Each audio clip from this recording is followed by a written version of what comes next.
kita berhasil, kita akan menjadi orang yang bertakwa. Kalau kita masuk orang yang bertakwa, hadiahnya surga. Kita Bapak Ibu urut masuk surga betul. Kalau kita bertakwa, insya Allah kita mendapatkan surga. Kalau mungkin hadiah dari puasa kemarin hanya dapat voucher gratis dari Masjid Asadidin 30 hari makan gratis, ya. Itu mungkin kita nggak akan mau, Pak.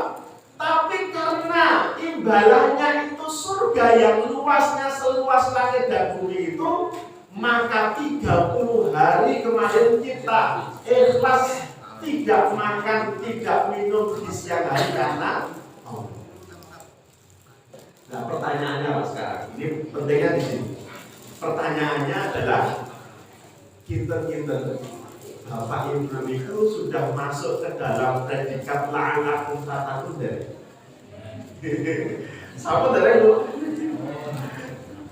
Kalau melihat wajah-wajahnya ini ahli surga semua itu.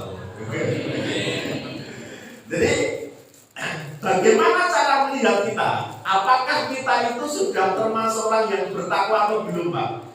Allah jelaskan dengan sangat jelas di ayat 134-nya. Jadi surga tadi yang diberikan pada orang yang bertakwa, cirinya Pak, orang yang bertakwa itu cirinya kata Allah, yang pertama adalah alladzina yunfikuna fis-sarai wad-dharra. Orang-orang yang gemar menafkahkan hartanya baik di waktu lapang maupun sempit. Jadi ciri pertama orang yang disebut bertakwa itu kata Allah adalah ketika dia gemar menginfakkan hartanya baik di waktu lapang maupun sempit. Kalau Bapak Ibu sedang punya banyak uang, dapat warisan misalkan atau dapat ganti untung tol Bawe misalkan, kita infak itu Pak, itu kemudian biasa, normal, wajar.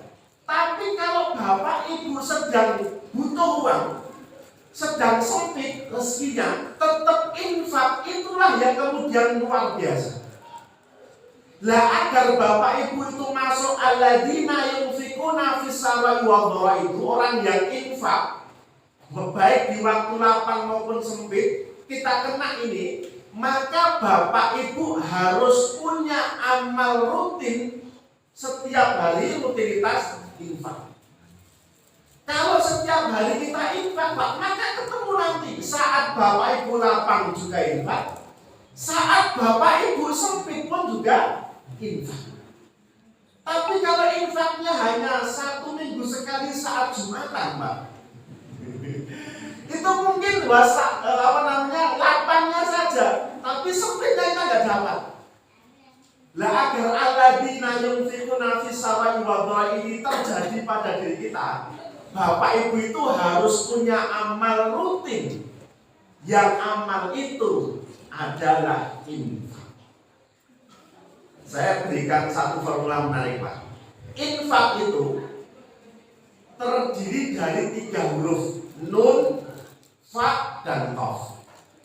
Nun, fa, dan qaf itu pula lah yang menyusun kata nafkah.